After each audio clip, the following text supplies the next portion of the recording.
One of the goals for tonight, besides just Tuesday night chat, was um, I've been doing the YouTube thing for about a year and a half, and got about 50 like that out there. A couple of lives, some shorts and things, and would like to get some more. Try to get exposure to a larger crowd.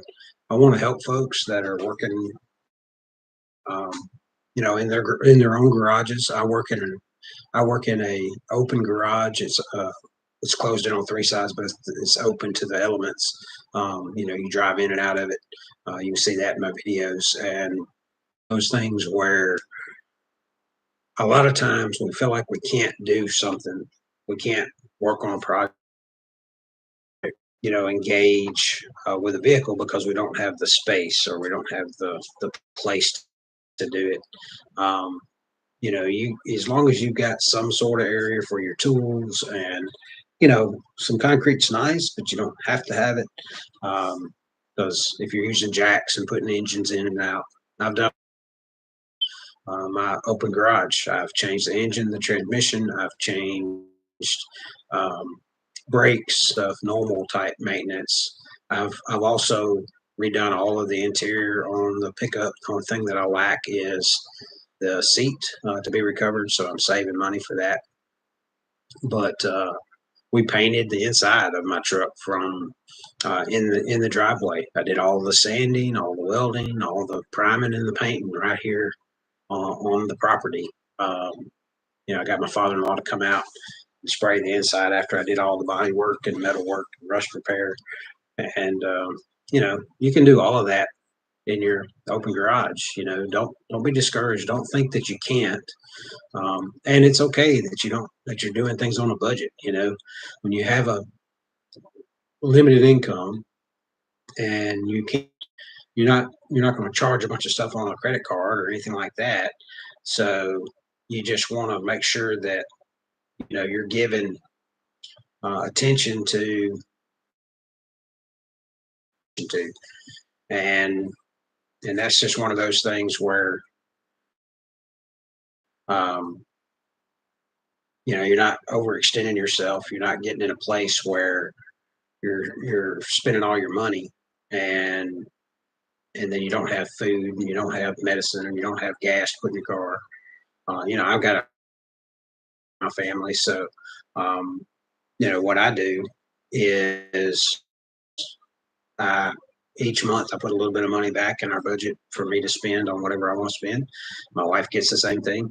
Her thing's scrapbooking and whatnot, and my thing's the automotive deal. Uh, so if I save or if I get Christmas money or birthday money or whatever, I often use that towards the truck and I buy parts. And if I don't know how to do something, I watch videos on YouTube just like everybody else and learn how to do it. I'm mechanical in my mindset and the way I think.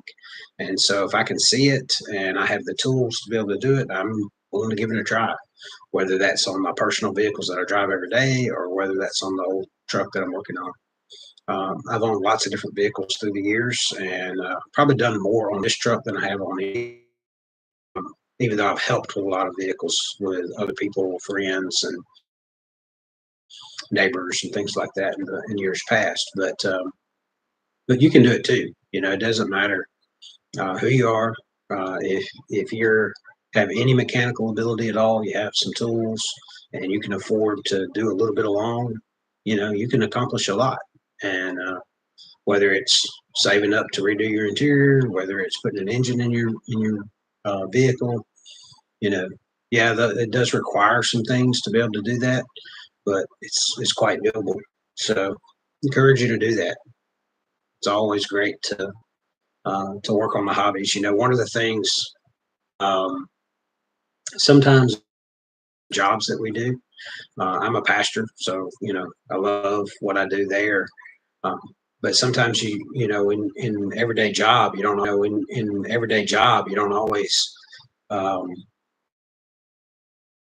see the result of your labor, if that makes sense.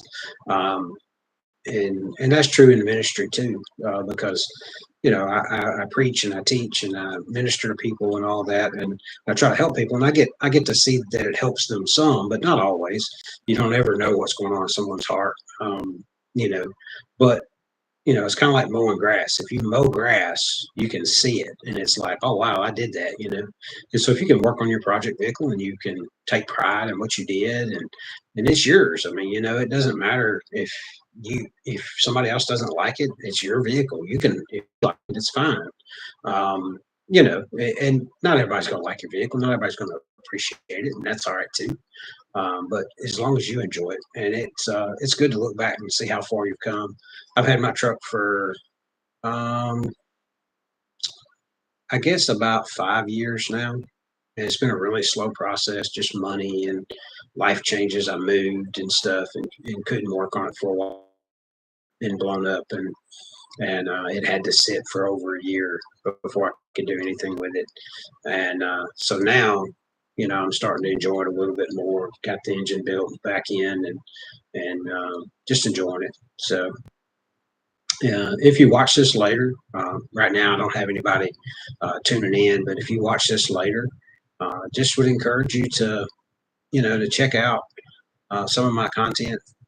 See if it's something you're interested in. If you are, then subscribe. I'd appreciate it, or share it with somebody you think that would enjoy it, because I'm trying to get over 100 subscribers. I'm at 88 at the current moment. Would love to have more subscribers, and just kind of touch base there.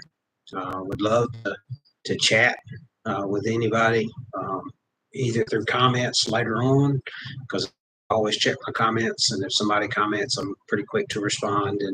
And if you have questions about any of the content that I do, or questions about you know Bible questions, because like I said, I'm a pastor, um, and local pastor in Mississippi. That's in my title. And again, I'm Jared, J-RodTV. So it out, sharing it with others. Um, I was hoping some folks would jump in, but I do remember that from what I've read, the long format, or this format's not necessarily the best. They like the phone format, the mobile format.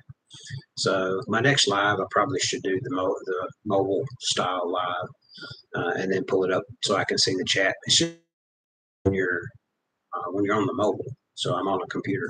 That's why I'm doing that. So, but again, I appreciate you watching. If you see this later on, check out some of my other content.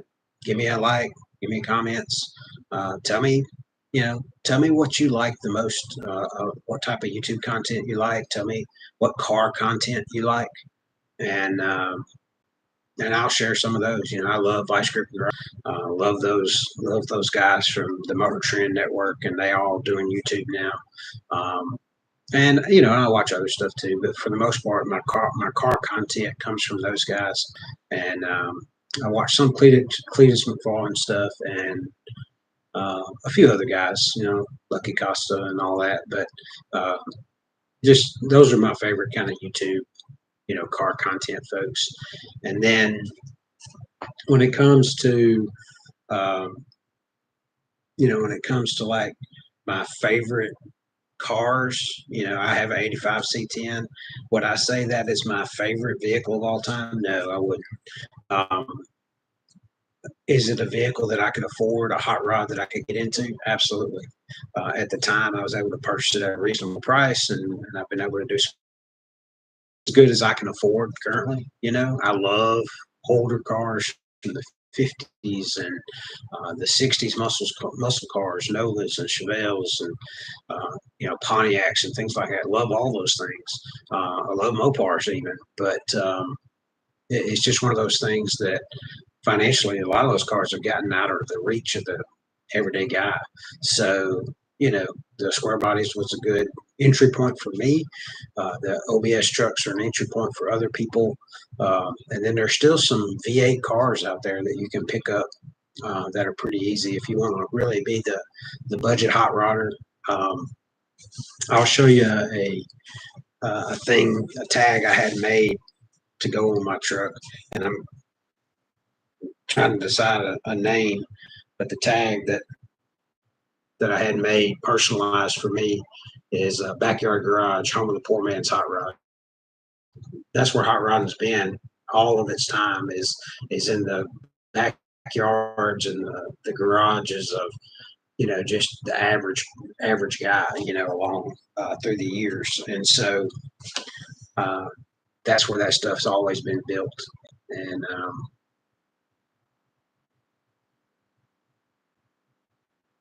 looks like I'm having some connection issues. So give me just a minute. All right, looks like it redid. In case you missed it, this was the personalized tag I had made for my truck. I think it looks pretty cool. Hot rod. The you know, that's where hot rods have always come from. So if you see this later, I'm fixing to hop off, but if you see this later, throw some comments down there. Let me know what got you into cars. Let me know, you know, what kind of car content you like the best that you watch on YouTube. Also, you know, I'm trying to get over 100 subscribers. You know, I'd love for you to subscribe if you're interested, or share it with somebody that you think might be interested. Like, comment, all that kind of stuff. It just helps, you know, get me exposed to some other folks. So I appreciate you watching tonight, and we're gonna close it up. We're gonna end the stream. See you.